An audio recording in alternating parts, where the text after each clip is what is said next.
bought these glasses. She loved them. I was groping for some way to keep Laura's name out of it. He was always quick to seize upon anything that would improve her mind or her appearance. Laura had innate breeding. I selected a more attractive hairdress for her. I taught her what clothes were more becoming to her. Through me, she met everyone. Men admired her. Women envied her.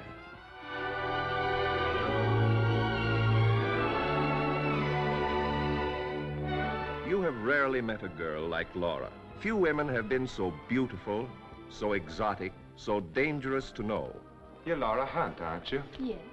I'm Shelby Carpenter. Want to dance? I'm not alone. Oh, you poor girl. I bet he still does the polka. Yes, Betsy Ross taught it to me. It was as natural for Laura to be picked out from among thousands of alluring girls as it was for her to be surrounded by luxury, mystery, and scheming men. Get going.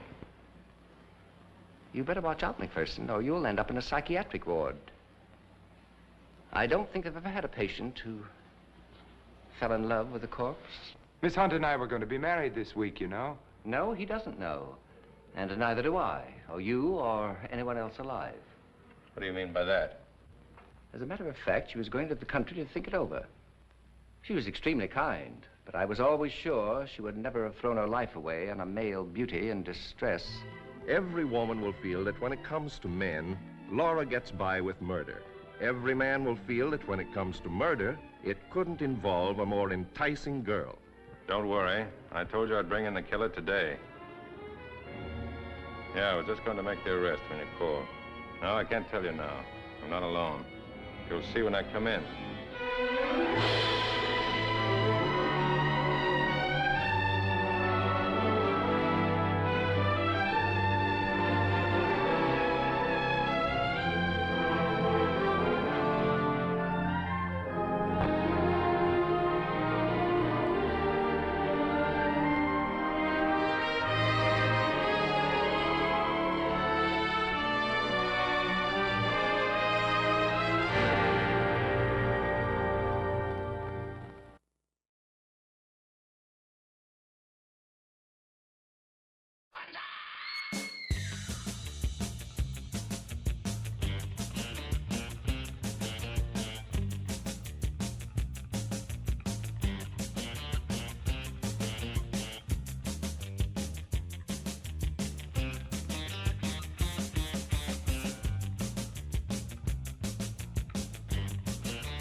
A Sedatoad.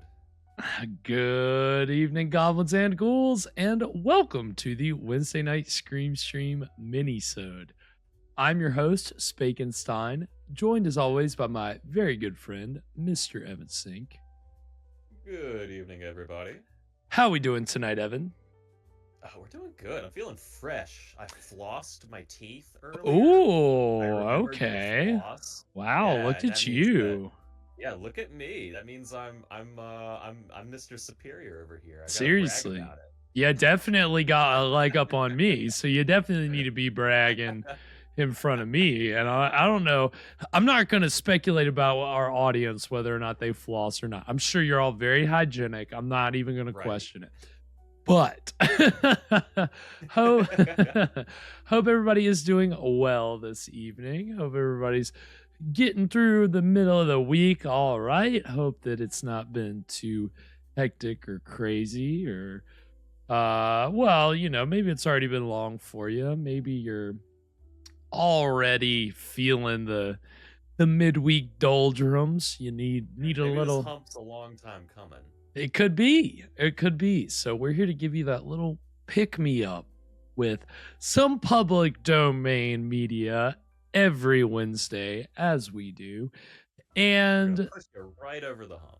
Yeah, you know, sometimes you just need a good time just watching something that you kind of have to pay attention to, but you don't really need to. It's more just kind of about the experience and having fun, right?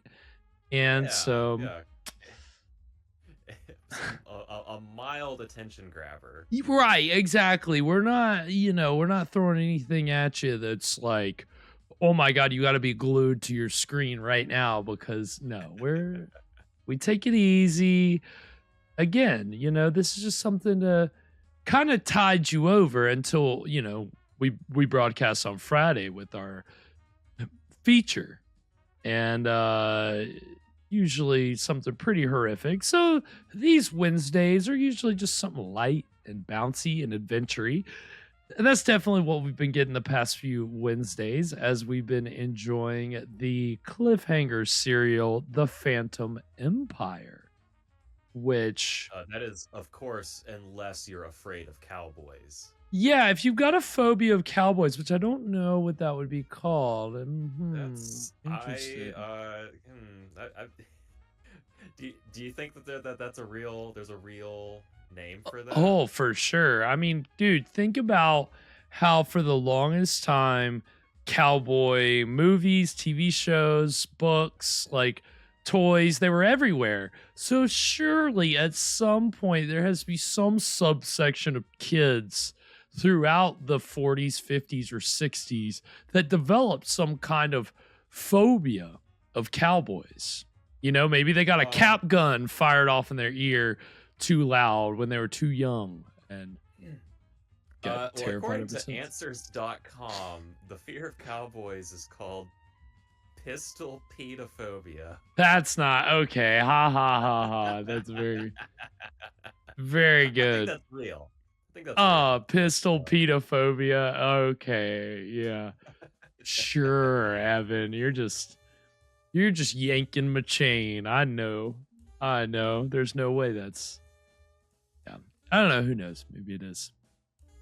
Regardless, if you do have a phobia of cowboys, we're going to help you get over that. And, at this point, we're pretty firmly out of the realm of the cowboys. We are in the sci-fi world pretty much, as we are with our hero singing cowboy Gene Autry, exploring the underground city of Murania.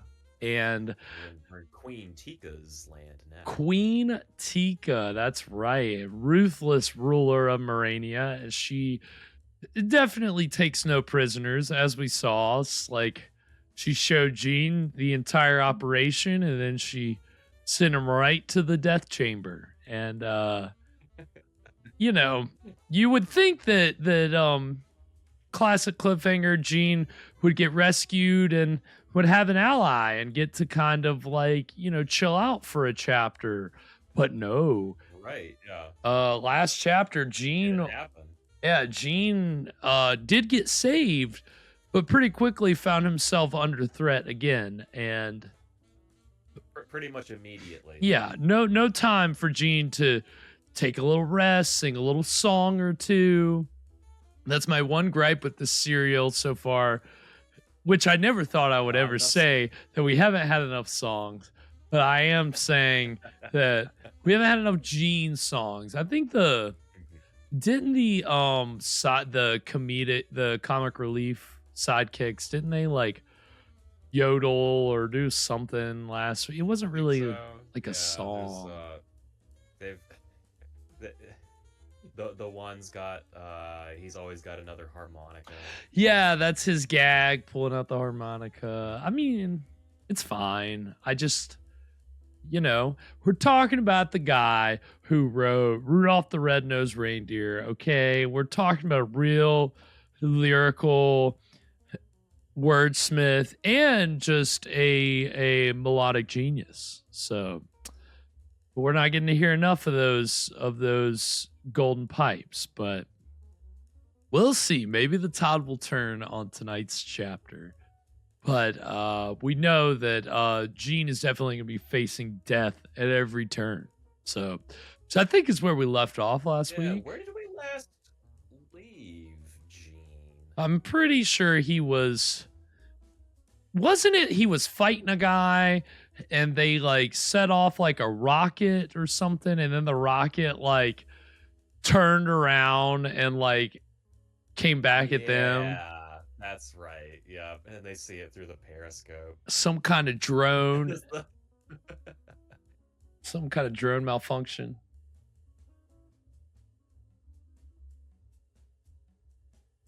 I'm not sure. It was a. It all happened very fast, as the cliffhangers usually do.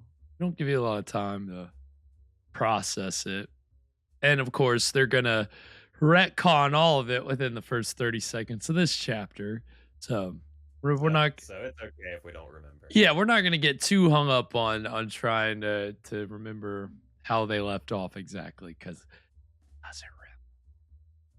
But it's. You know, again, like that's your classic serial pitfall. With every serial, the cliffhanger, you're just going to kind of have that. But what we've talked about with this serial, what has been nice is that they're not just resting for a chapter and giving you filler or letting Gene take a break. It's like the stakes are constantly being raised. So that has been the very nice thing about this serial from week to week. It really has kept us on our toes. It hasn't gotten boring or monotonous, at least not yet. No, not yet. No, we've definitely enjoyed it, and so we'll see what they are serving up tonight. Tonight's chapter has a strange title. It is entitled, hold on, let me make sure I get it right. It is entitled hold on. I'm gonna have to look. Okay, Evan, I don't have it. What is it? He's got it. Okay, tonight's episode is called From Death to Life. Ooh. So I don't know. That's, we got a little some mad scientist action going on. Is somebody like resurrecting the dead? Are we gonna get some zombies or something? That'd be just what this serial needs at this point. Bringing some zombies. Keep it a little echoey on the. No, you sound all right. Okay. No, you sound okay. As far as I can tell, again, I'm only hearing you through, my headphones. So I think you sound all right. Is that what I always sound like? Yes, Evan, this is what you always sound. What are you listening to yourself? No. Yeah, I mean, don't even. Yeah, don't even. Tinny. Yeah, don't even get started trying to figure that out, Evan, or your ears will be, it'll just get more and more weird as it goes along. It'll just amplify itself. Why do I sound so tinny? And it'll just perpetually increase.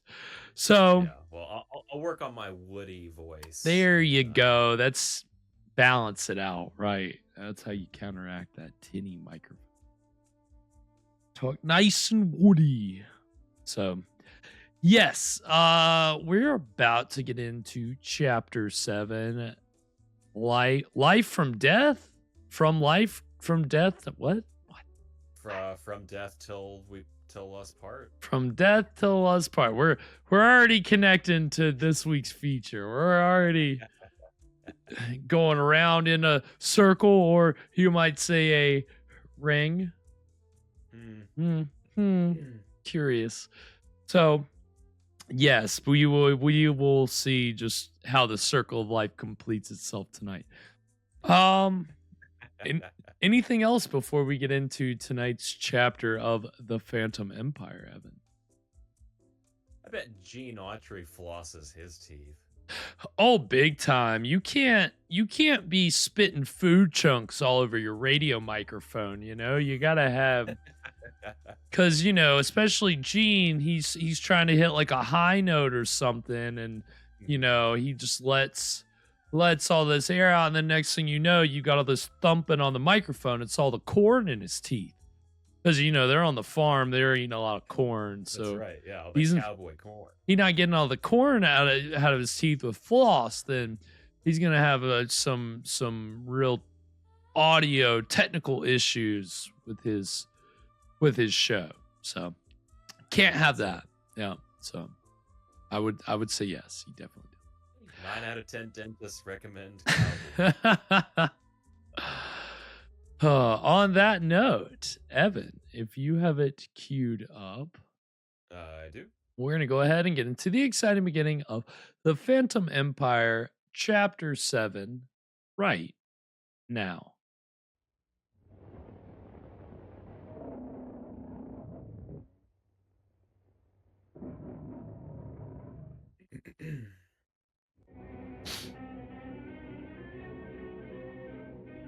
Radio's Singing Cowboy.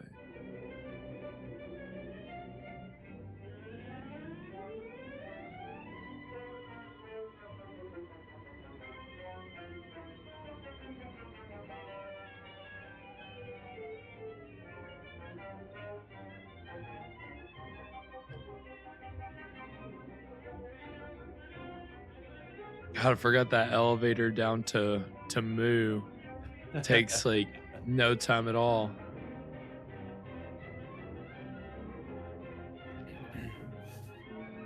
Argo, Mal, Rab.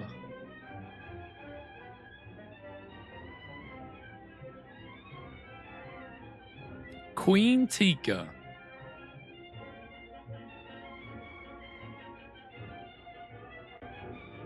Yeah, they don't really go for long names down there, do they? No, they don't.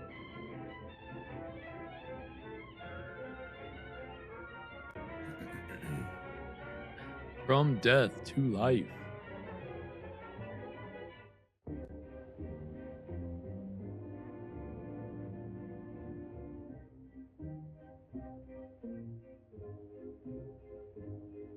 Everything in Murania is made of radium.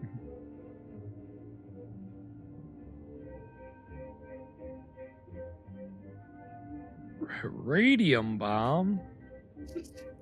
Just gonna drop a radium bomb on these kids.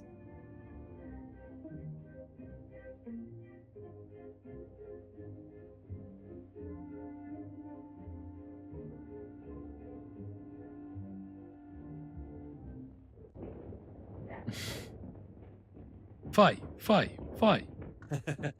Oh.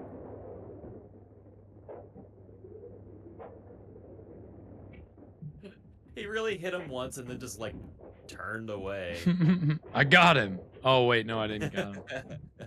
Oh dang, I really thought I knocked you out.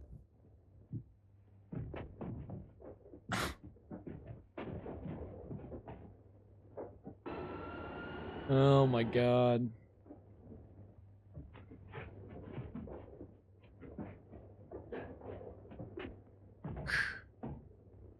There, that got him. Now you got him.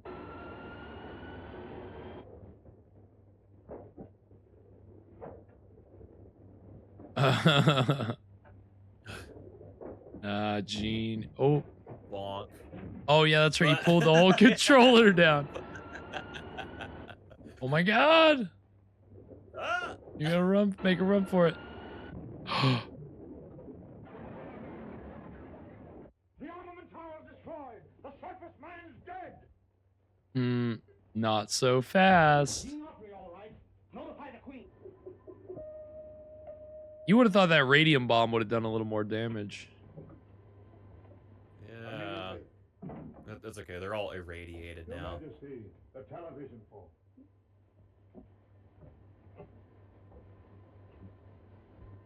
I have captured the surface man, Gene Autry. Gene Autry? Yes, Your Majesty. He still shows a spark of life. Take him to the radium reviving chamber. Bring him back to life. Okay, sure, yeah. Gene Autry failed to die when I sentenced him to the death chamber. No, Your Majesty. After centuries of loyalty from the subjects of Urania to their sovereign, our empire now has a traitor in its midst. Oh wow. Well, it's certainly Trainer. not me. It wasn't me. I don't know. Have I not been a good queen? Yes, Your Majesty. Lord Argo was in charge of the execution. I wonder. We must revive the surface man at once, so that he may tell us who helped him escape from the death chamber. Tell us the name of this infamous traitor. His fate will be instant death. But there is another problem. The surface people of Radio Ranch are even now searching for the secret entrance to our kingdom. Notify the Royal Guard to be on the alert. If the surface people find the entrance, they are to be disposed of immediately.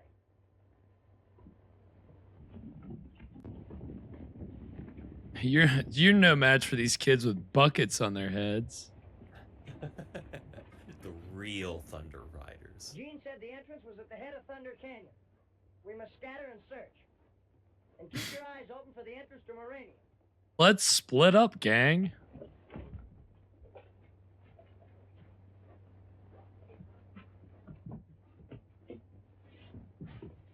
Stay at your post.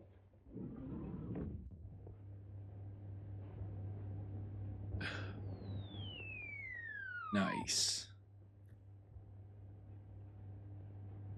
All right, Gene, wake up. Start scrapping. He's scarcely breathing. I doubt if he'll live to reach the reviving chamber.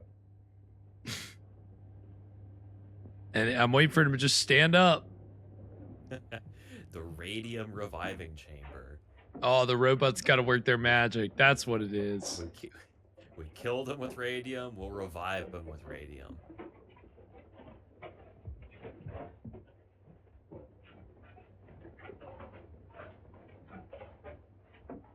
Got to put on the other hat. Gotta put on my thinking cap.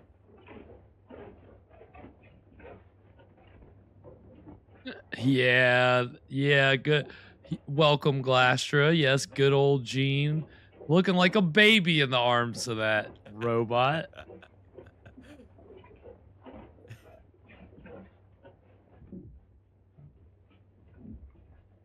The Royal Guard has captured Gene Autry in the armament tower. Does he live?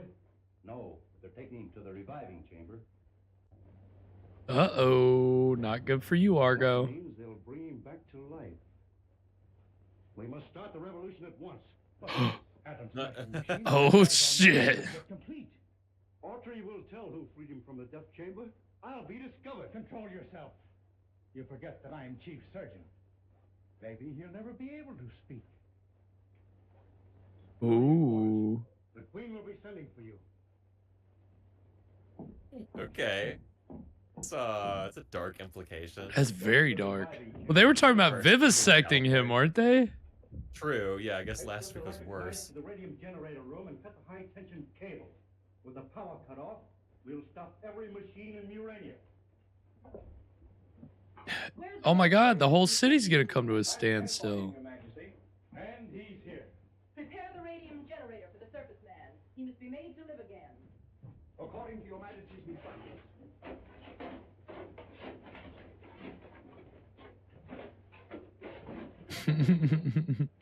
Robot's really struggling.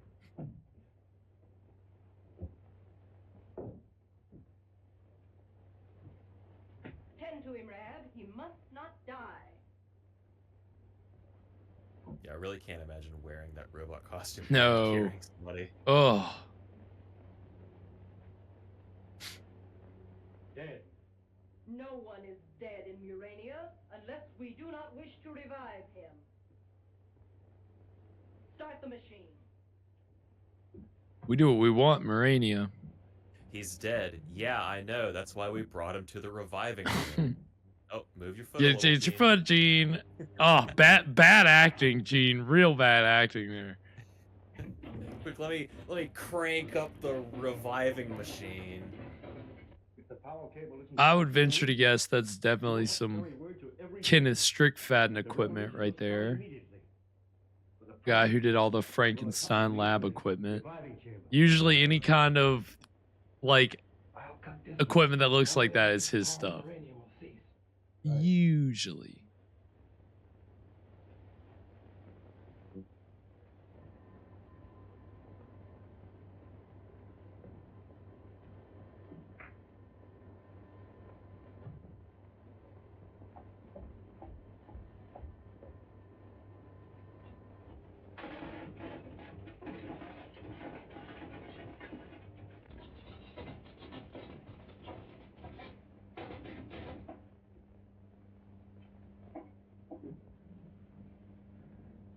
Oh, he's moved. Oh, no. He was dead, but now he lives. Soon he will be able to talk. When may I question him? Shortly, Your Majesty. A vivisection drinking game. Isn't that you just play a drinking game version of Operation? Every time you hit the buzzer, you got to drink. It is the language of the dead. Then we can't understand him, nor he us? Surface people always return to life that way. But you said that I might question him. One may always question the dead, Your Majesty, but one need not always expect an answer. But I must find out who helped him escape from the death chamber. What? That should be very simple. What was the point of all this? Wait, can Jean not talk now? I'll risk anything. He can't talk, he can't sing. Helped him escape from the death chamber. Prepare for a trepan. What? Is he just speaking gibberish? Let's take our break right there. I'm at 10:46, so that's where we'll break. Yeah. I'm not sure. Jean is So Jean's not doing so hot. Our main character is you know, we do joke at the end of every episode about how Jean, you know, or whoever the character, they're definitely dead this time. But yeah. it actually happened this time. They killed Jean and they have brought him back to life as a weird zombie. This is definitely the most affected that any of our protagonists have ever been after the cliffhanger. Yeah. They're usually Right. you come in after the cliffhanger, they're alive, they're fine. Shake it off. Yeah, I don't think we've ever had them like in this like I mean, I guess for a while Gene was in suspended animation and then he's brain damaged. Yeah, zombie Gene for sure. Zombie Gene. Yeah, they're gonna do brain surgery on him to fix him. Yeah, that's gonna go well. I mean, you know, they can make zombies, so they're already halfway there. They just gotta, you know, I'm sure they've had plenty of time to perfect brain surgery. Because how many times you put somebody in the reviving chamber and they come out all kind of loopy, so you gotta kind of give them a little lobotomy. You know that a little radium in there. Right. Well, I mean, you know, the scientists in Urania are obviously on the cutting edge of the science at that time, which I guess is, what is it? Phrenology? Is that what it is? Where they're just, they're just totally off about everything. I mean, we'll see. Maybe it'll work. Maybe Gene he'll come back and he'll be singing even better. Yeah. Can only hope. You'll have radium reinforced vocal cords. Although Gene could sing gibberish and he'd probably still find a medley and still, you know, he'd sell some records still. Right. It worked for those blue people. Mm-hmm.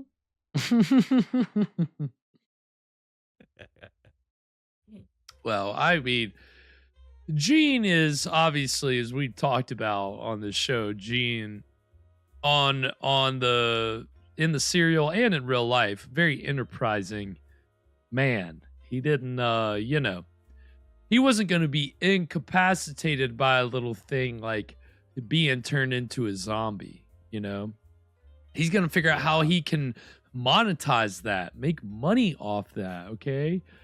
Gene's a businessman, lest we forget, okay?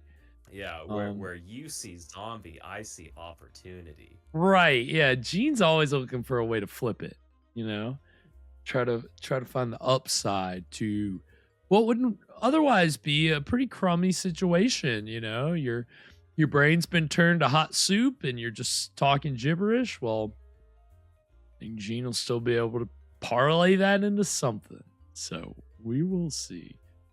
But yeah, I mean, again, much like every chapter before this, the narrative is just careening forward as now Argo is scrambling to like go ahead and begin his revolution. He's ready to go. He's like, I'm going to be found out. We got to go now.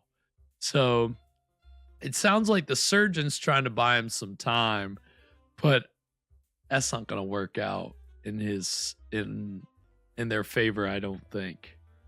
Again, Gene's going to surprise them, and then they're going to have to come up with some way to get in the Queen's good graces. I don't know what's going to happen.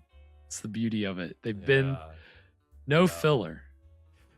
During this break, I gotta read more about this radium jaw. Yeah. I haven't heard about this. This is Radium wild. jaw. No, I haven't. It seems like everyone in Murania should have radium jaw. Well, yeah, I'm sure they do. Well, the robots definitely do. But yeah, we will see. Gene is you know, I mean, maybe that's why the professors want the radium. Maybe they're like, maybe their plan is to like infect everybody with radium jaw, and then they have the cure and they sell it to everybody for profit. And so I don't know. We haven't seen the scientists in a while. They've been missing, right? I don't know. No good. I can tell you that. It's whatever it is, it's no good. Whatever it is. But yeah, we haven't seen them in a while. I guess the Thunder Riders are trying to find the entrance to the tomb. What am I talking? Fucking tomb. To Murania. I don't know what I'm talking about. And then I don't know where the sidekicks are. I guess they're also off somewhere. So who knows? Well, we will see.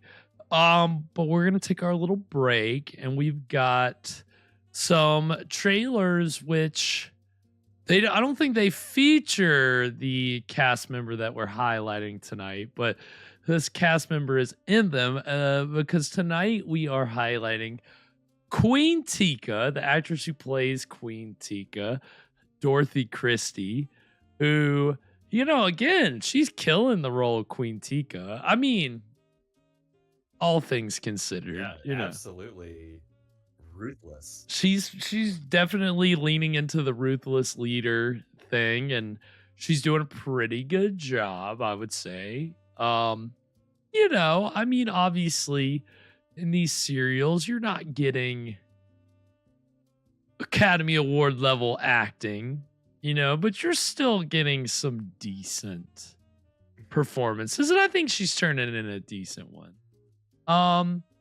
But you know, the actress playing Queen Tika, Dorothy Christie, she's one of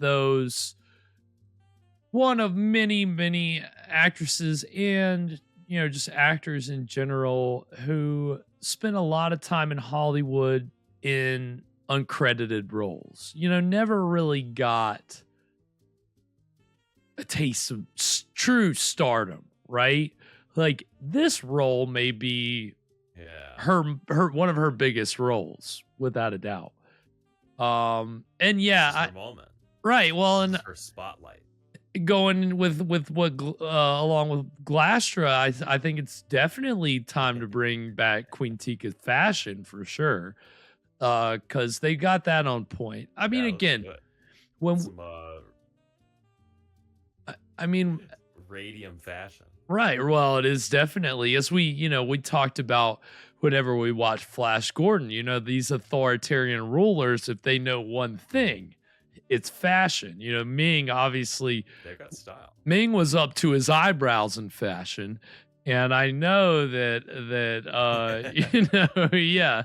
I mean, Queen Tika's is definitely some like, you know, radium infused clothing that's got like it's got this allure to it because she's glowing. Yeah, it's the radium glow is what that is. And she was the first to, that's how she became queen, actually. She was the one who realized how they could use radium to make a better wardrobe, and they said, well, you have to be our leader now, because only the true queen of fashion can be the ruler of us all. So that's how these authoritarian kingdoms work.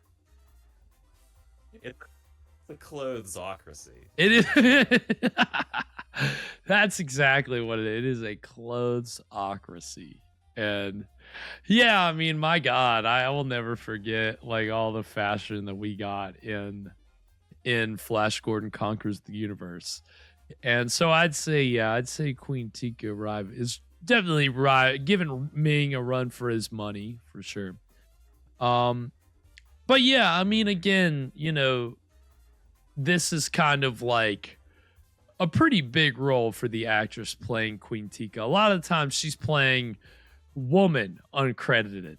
You know, like that's if you go look at her IMDb, a lot of the credits are just woman uncredited. And you'd be surprised how many people pop up in some of the movies that we see multiple times that just end up having an uncredited part in like dozens of random movies that nobody knows their name, nobody knows anything about them. But then you're like, oh, wait, they're in this movie? And so that's like what we'll see with the trailers. The first trailer we're going to get is for a movie we're not really familiar with, but we are familiar with the stars, because this is a 1933 Laurel and Hardy movie entitled Sons of the Desert, which, of course, we got a little taste of Laurel and Hardy a couple years ago when we played Wheel of Movies and we watched The Flying Deuces. So I think this is a couple years before The Flying Deuces. And I believe that Dorothy Christie plays one of their wives. I can't remember if it's Laurel or Hardy's wife, but she plays one of the wives, right? So pretty, you know, thankless role. She's kind of playing the straight man to their kind of ridiculous duo. She may pop up in the trailer. I'm not sure. And then the second trailer is from a movie we're very familiar with on this show. And it shocked me that she was in it. Okay. And as soon as I realized who she was, it all made sense why her voice sounds familiar to me, everything. So I can either go ahead and tell you what the movie is and what the role is, or I can leave them a secret and we can just see it. Is it in the trailer? I don't know if you'll see her character in the trailer, but like I can save the trailer, keep the trailer surprise. And then you'll see it, and then you can try to guess who does she play.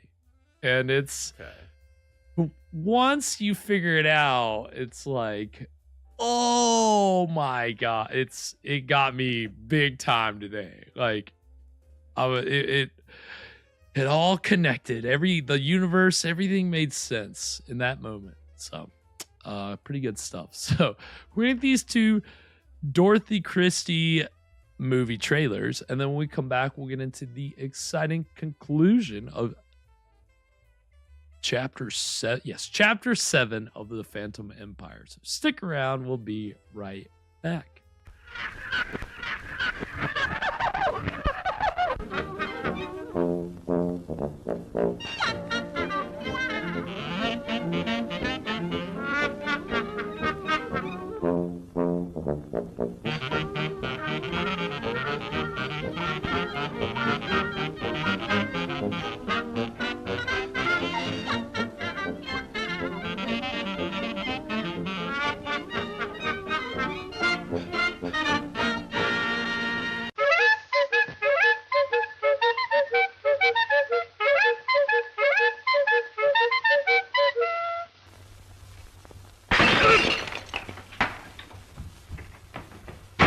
Honolulu, baby, where did you get that style? You see, We're killing two birds with one stone.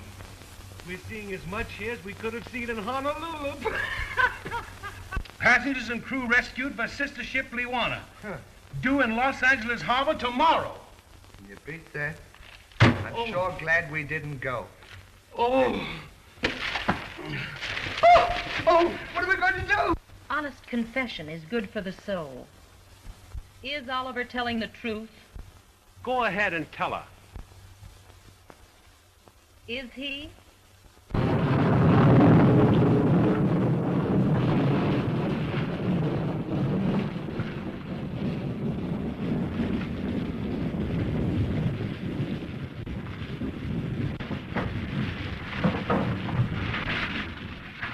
What are you doing? I've lost the aspirin. Can you move over a bit? Move over a bit more. I can't find it.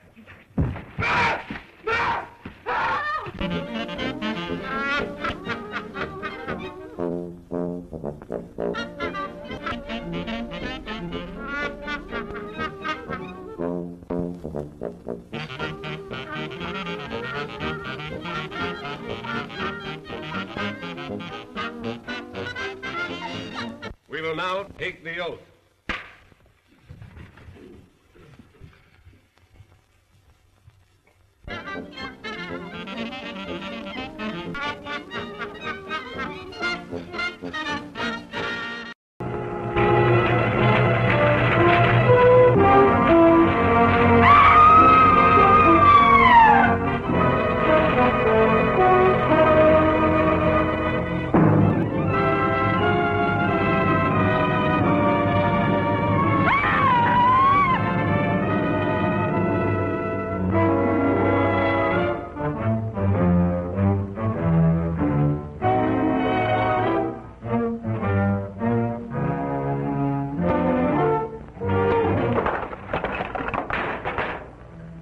You're not unaware of my position in this house.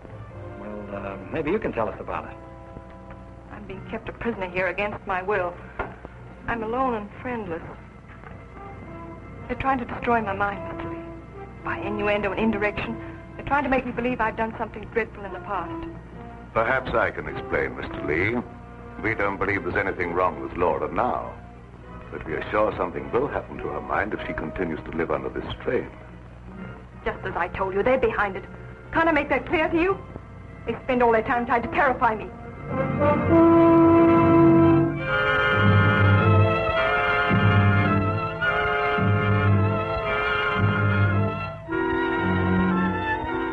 have to put the blindfold on, and you will know the truth.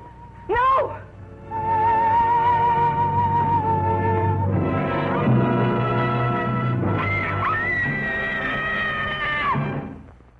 And we are back. So those were the trailers for two films featuring Virginia Christie, Sons of the Desert, and of course a film that we are very familiar with on this show, Scared to Death. Beloved to us. Very beloved. Can you guess who she plays? Unbelievable. Who? What? Oh gosh,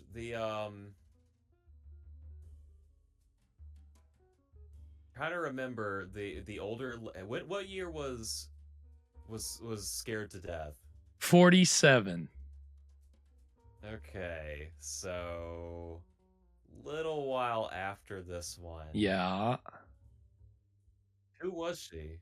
So she is not one of the main characters in it, which if you've seen it, there's a handful of people in this house, and they're all featured pretty regularly.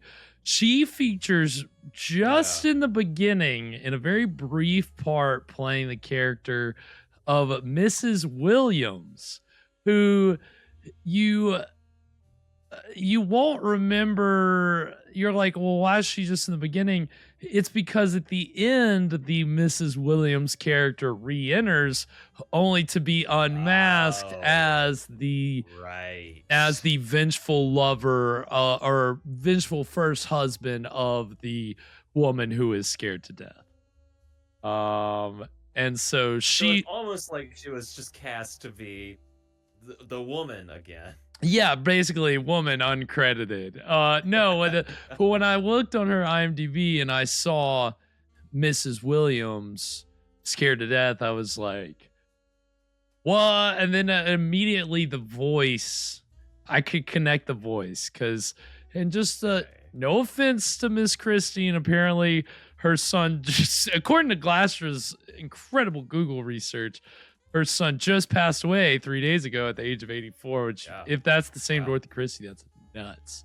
But you know, she's a little stilted, a little like it's a little forced, you know, the delivery's a little forced, and her lines in Scared to Death are not well written lines. And so they've stayed in my head, like, because it, and I'll tell you why. I'll go ahead and tell you why. Because it does the thing that I hate. Like, the pet peeve I have about, like, lines of dialogue is when a character uses, like, the same word in one sentence after the other. And so it's like in that, and Scared to Death, she said something like, the way you were described to me and the way your place was described to me, I'm certain that I am in the right place. And I was just like, you can't say place and place like that. Like, it's just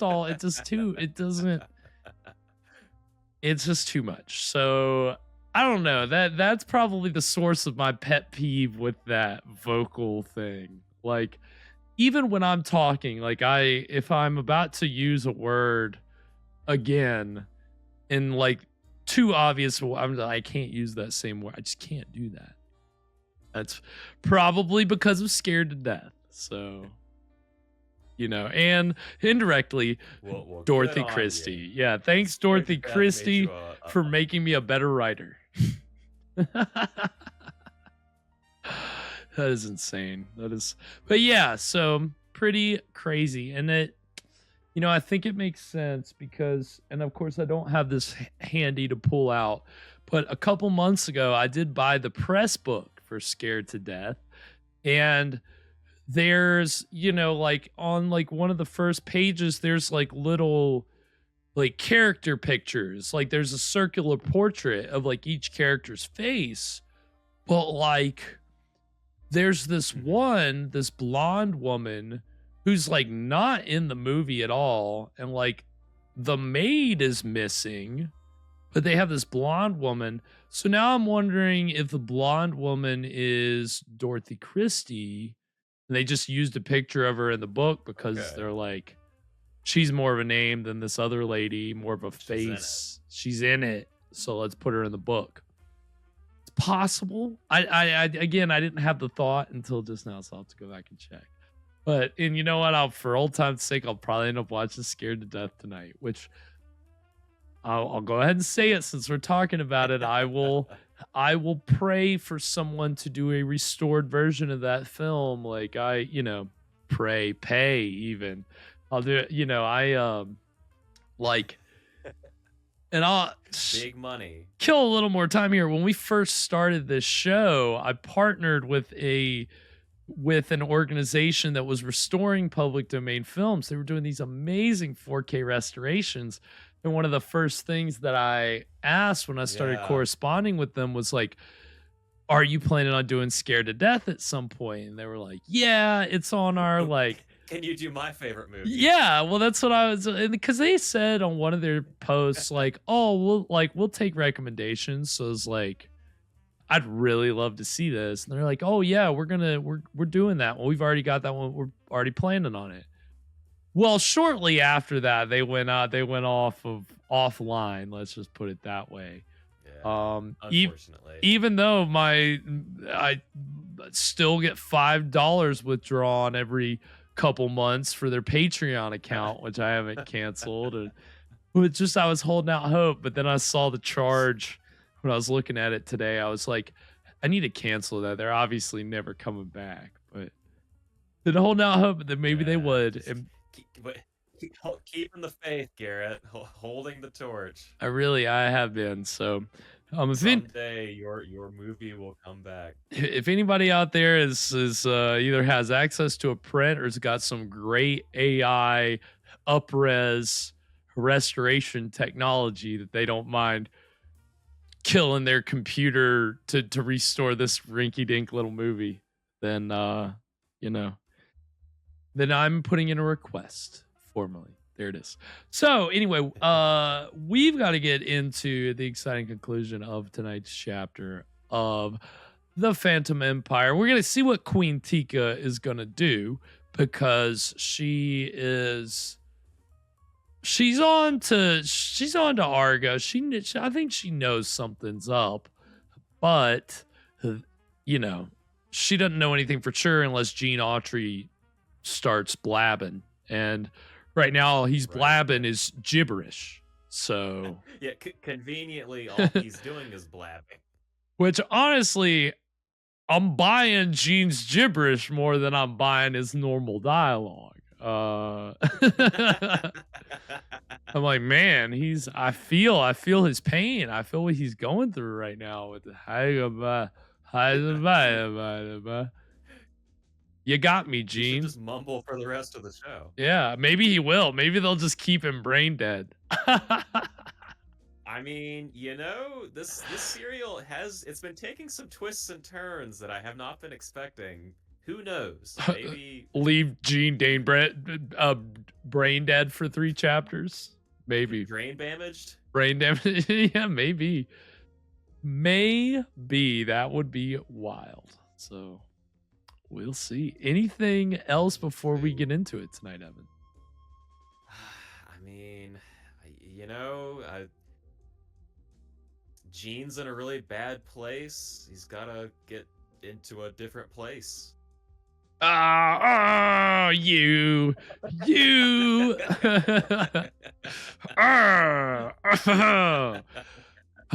Well, on that note, Evan, if you have it queued up. I sure do. We're going to go ahead and get into the exciting, that frog. Exciting conclusion of The Phantom Empire, Chapter 7, right now.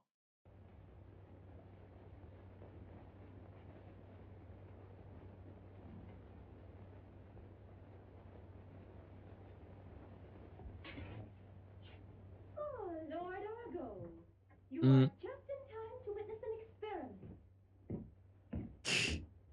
Autry has returned from death. He is about to speak. Are you concerned? Not at all, Your Majesty. No. Do you want him to live? I'm not concerned. I'm not sweating at all. Who helped him escape from the death chamber? By all means, Your Majesty. Urania must be rid of any traitors. Yeah, I don't think you noticed it, but earlier the sleeves on his shoulders were lying down, and as he got more nervous, they've stood straight up. Again, that's the radium in the clothes. Tell me quickly, how did you escape from the death It's like chamber? starch. The lightning reached at me. Then I started back. And it got closer. And closer. Whoa. And then... Quick! Lights! Quickly! Lights out. Lights out. Whoa, that's a light. Jesus Christ. Here, Your Majesty. All power in Marine has been shut off. How would he know Someone has helped him that? Just escape. flipping the light Is your switch. enemy full of traitors? Yep, nothing. Send runners to all parts of the kingdom. Everything's off. Capture Autry at once. Direct the royal guard to cease activities against the surface people and concentrate on the recapture of Autry.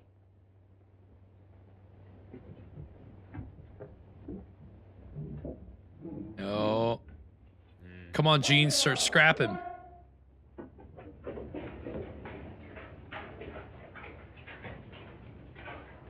For a second, I thought those were some junior Thunder Riders, but I think those were regular Thunder Riders. Which one are the real? General Order Number 45 from Her Majesty the Queen to the Royal Thunder Guard. Number 1, all activities against the Earth Riders to cease.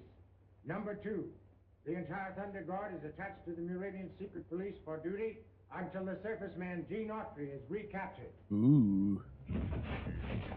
Gosh, sicking everybody on Gene. Jeez. Got an APB on Gene. Open it.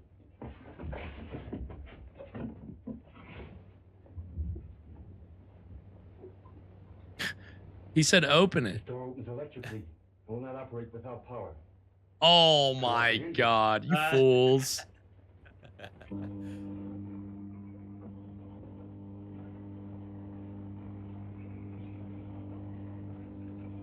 Oh, okay. I was like, what is he? Yeah, there we go, Gene. You can take all these fools. Oh my God.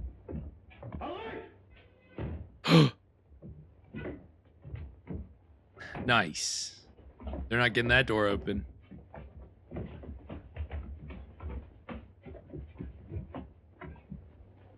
All right, Gene, where do you go now? Oh, come on, Gene. They're your friends. You don't need to hide from them. They carried you like a little baby earlier.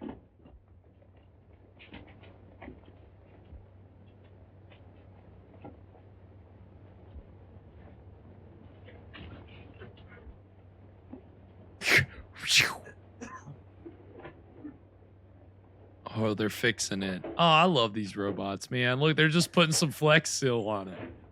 Flex tape. Sorry, some flex tape. How soon will power be restored? The robots work upon it now, Your Majesty.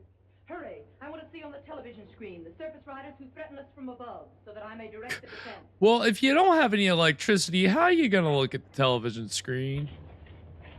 We've got to find Gene so he can get back to Radio Ranch in time to make his next broadcast. Oh, I'm sorry. Did you forget about the contract? It's still on. Gene, I guess, hasn't been down there very long. See, there's a tunnel. But how are we going to get down to it? There's a rope ladder.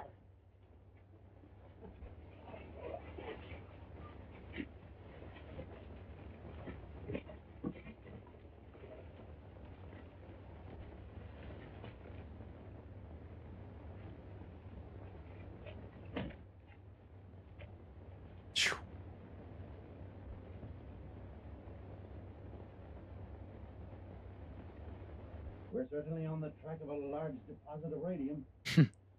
Nice. It must be the science. You're right, Professor. Oh, those We can use bastards. picks and shovels for a year without penetrating uranium. Well, I'm as well satisfied if we never find it. As long as we locate that radium deposit. I came here for wealth, not fame. Come quick, Professor. The electroscope is acting mighty peculiar. How far are we from radium? How far are we According from to this radium? instrument, which will indicate radium in the most minute quantities, we are approximately 3,000 feet. In that case, we'd better fly back to Radio Ranch and get some dynamite to start blasting. Jesus. How much dynamite do you need to blast through 3,000 feet of ground? After we Jesus. locate a way to enter uranium, we'll have access to enough radium to fill a bushel bag. Did you hear what he said? Yes.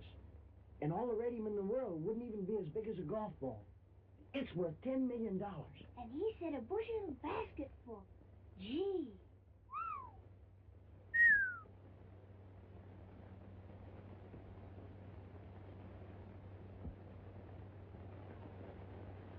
He's taking the ladder away. Uh-oh. We're trapped. Are you?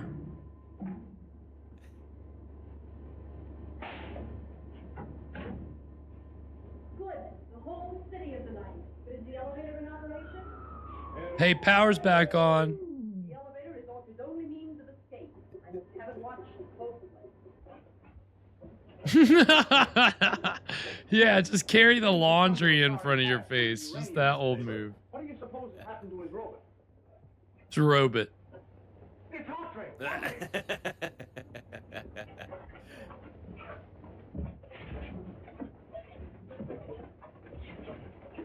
What? Nice. Yeah, you start scrapping with him, robot. Robot. Sorry, it's a robot. That was hilarious. Yeah, that was probably the highlight of tonight's Yeah, it was episode. pretty Gene Autry great. getting spanked by a Spanked by the robot. The elevator. He's headed for the surface entrance. Thunder Guard. That's probably Gene Autry headed scripted. your way. Yeah. Stop him. Have him, or at least my Thunder Guard is loyal. I don't know, dude. It seemed like an improv to me. Escape from the death chamber.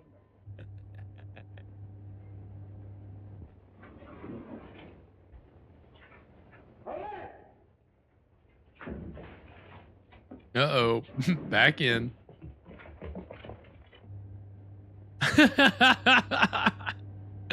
Gene just, you know, he's not even mad. He's just exasperated. Now what are you gonna do, Gene?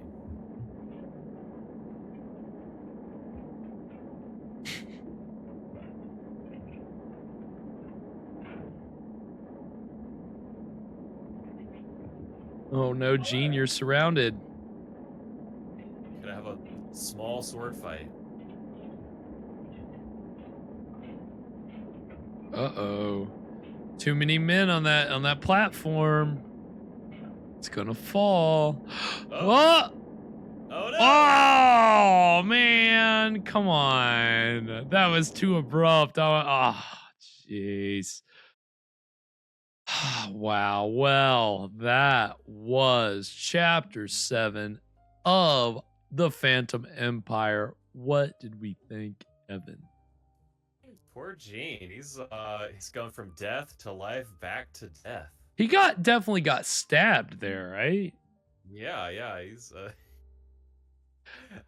I don't know if they're gonna see now.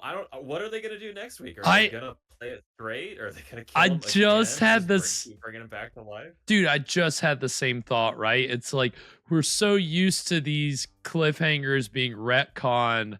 This week was like the first time where they actually worked it into the plot of the episode. So you're like, okay, well, are you gonna do that again? Because like that's honestly how you should do it. I'm feeling kind of taken for a loop right now. We've been watching these things for years, and this is the first time this has ever happened. Yeah, you're 100% right. Like it's funny. It really does make you appreciate just how the consistency of it as a whole. The fact that it has in every chapter never felt stale or repetitive, or like even when it has, like, you know, with just cliffhangers being cliffhangers, this week they even flipped the script on that. So you're like, all right, you're keeping me engaged. So yeah, so now the question is what's next? And Glastra, yeah, maybe he does come back as some sort of more amorphous creature or something. I don't know, maybe we're a little more up to, you know, I'm thinking that they need to, like, you know, let's say that Gene just now, you know, he got stabbed, and so let's say like a lot of his organs are damaged. So what they do is they replace the damaged parts with robot parts. So Gene is like, he becomes like a Terminator almost, right? He's he's Cyber Gene. Yeah, that would be cool, right? Like, running on radium, dude. Oh my god. The radium man. The sky's the limit as far as I'm concerned. The fact that they're not just taking the easy way out every time. Maybe they could turn Gene into some kind of cyborg. Cyborg cowboy, who knows? Which, I mean, again, the whole Weird West thing is just such a strange concept to begin with. But to think of 1935, them taking Weird West really kind of right up to the heights. Like, really, like, because the robots technically aren't even supposed to really look like cowboys, but they do look like cowboys with the hats like that. So like, just that, like, it's just the melding of the two things is very it's very cohesive here, right? Like, it's not. You know what's kind of interesting, and I hadn't really thought about it up until now, but we're watching something from the 30s, and really the days of the Wild West weren't that far removed from No. when this was made. No, it's like the 70s today, right? Yeah, Like, it's like people could be like nostalgic about it. well, back in my day, we were protesting, and see, that's such the funny thing about why westerns are kind of a dead genre now. It's not necessarily dead, it's just you think of how prominent they used to be.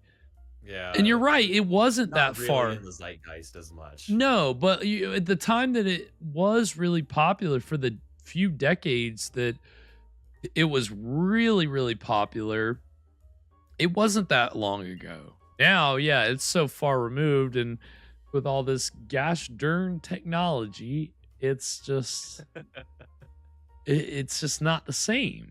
And so, yeah, I mean, they really were just making so many Western things at this time too, when this serial came out. So I guess it just made sense, knowing that you can make a Western serial really cheap. Well, let's throw some novelty in. Oh, let's throw some sci-fi elements in. But they're not skimping on that. Like, again, the lab equipment, like that whole setup was cool. I liked that. Yeah, a lot of time and effort went into these, Urania sets. Yeah, they're not skimping on anything. They're not. I mean, again, you look at a serial from the same company, The Whispering Shadow. They are not really doing too much to it all stayed pretty grounded. Yeah. They're taking full advantage of their concept here and really giving you some vivid imagery, and they're not just squandering it, which is the most fantastic thing. And that was the Wax Museum. Yeah, and even that, like the first chapter, they tried to have them like they were almost animatronic, and then they didn't really do that again. Which, if Lugosi's character had these animatronic things constantly, that would have been a little cooler, but they didn't really take advantage of that. Yeah, and they could have worn little cowboy hats. I know, which again, in the robots were made for a musical number, and I guess they were supposed to be like fedoras, but they look more like cowboy hats, right? Like, they just, I don't know, there's something about that look, as they just look a little more Western. So I don't know, and I loved that they're always it's almost like you're not expected to really expect much of them. Like, they're just supposed to be doing mundane things, but then when you realize the way that they're the ones carrying Gene, and then the one that spanked him, that was just hilarious to me. That was really too great. How much better would Whispering Shadow have been if one of the wax figures spanked Lugosi? Oh my god, that would have been a top 5 Lugosi moment for sure.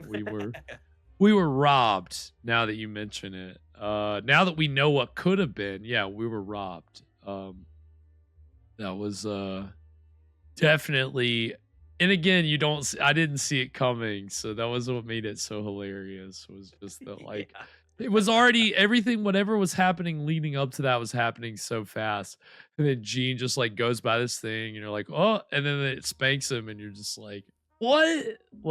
This show just keeps throwing twists at us. In the best way possible. I really, again, we have seen 4 serials before this, maybe, I think 3 or 4. Mm-hmm. And this really has been one of probably the best. I hate to, we're not all the way through it, but in terms we'll see how it shakes out. But, yeah, but so far, I'd say on all fronts, it is pretty far and away the leader right now. So, yeah, See how it shakes out. I'm enjoying it, so we'll see what chapter 8 has in store for us next week. And I believe so next week we'll do chapter 8, and then after that, I think that we will be doubling up. Okay. To finish in time with our final feature of the Summer of Schlock Returns, which is steadily encroaching upon us. We are Gosh, yeah. rapidly Summer's coming to the almost over. I know, dude. Well, summer, relative. You get a little. You get a little Our bit more. summer.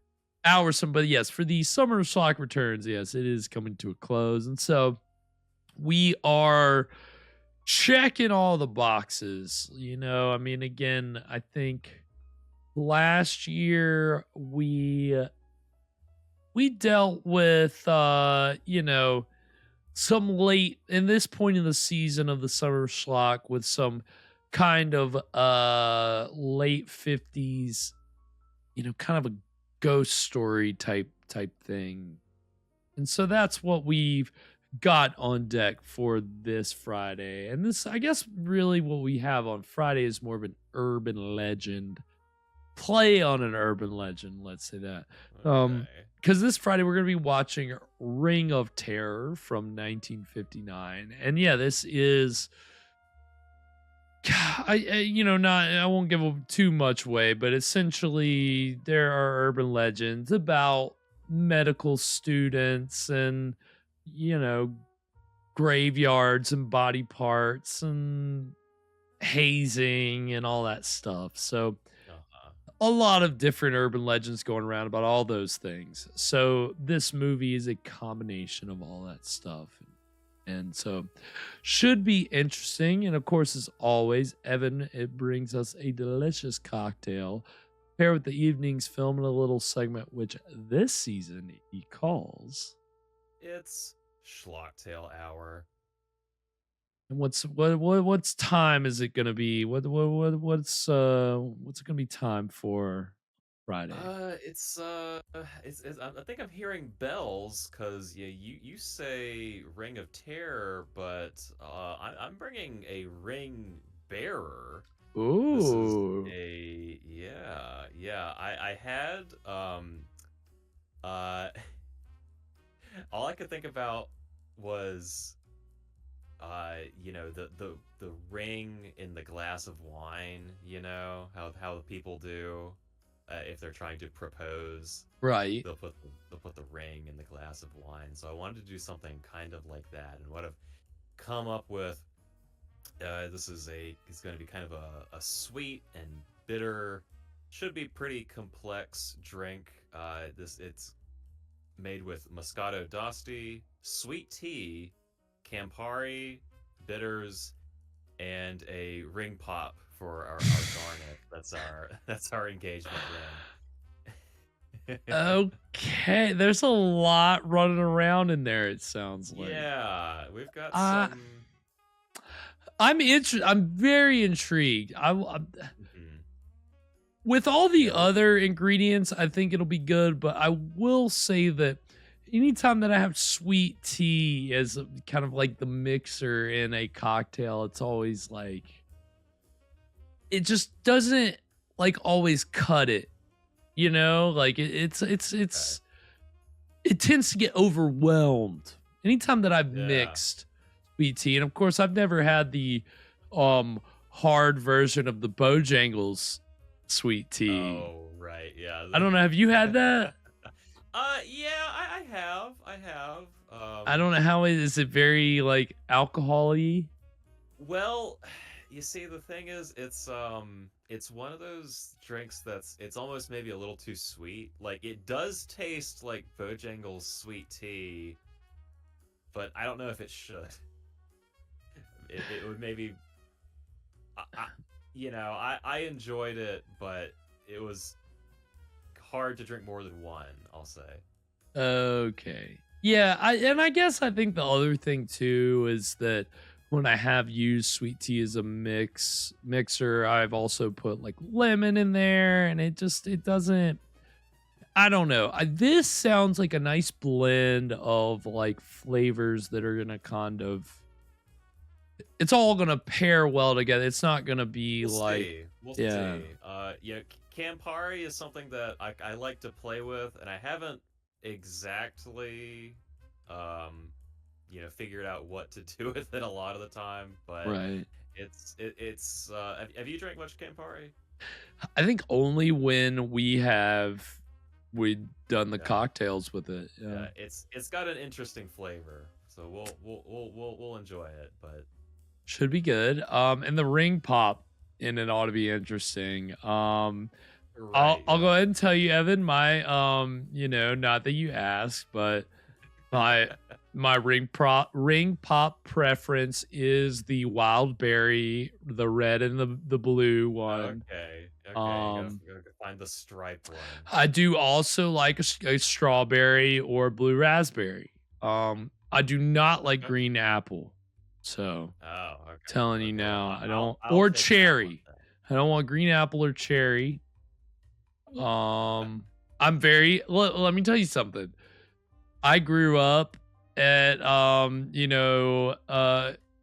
going to a swimming pool that one of the candies that they consistently had was ring pops, and so I'm very particular about my ring pops. So about your ring pop flavors. Okay, so everybody at home, if you're listening, make sure when we send all your ring pops to Garrett, keep the apple ones. He doesn't want. I don't want them. It's like if you're gonna give me some Skittles, like I don't want the purple ones. I don't want the orange ones. I don't want the yellow ones.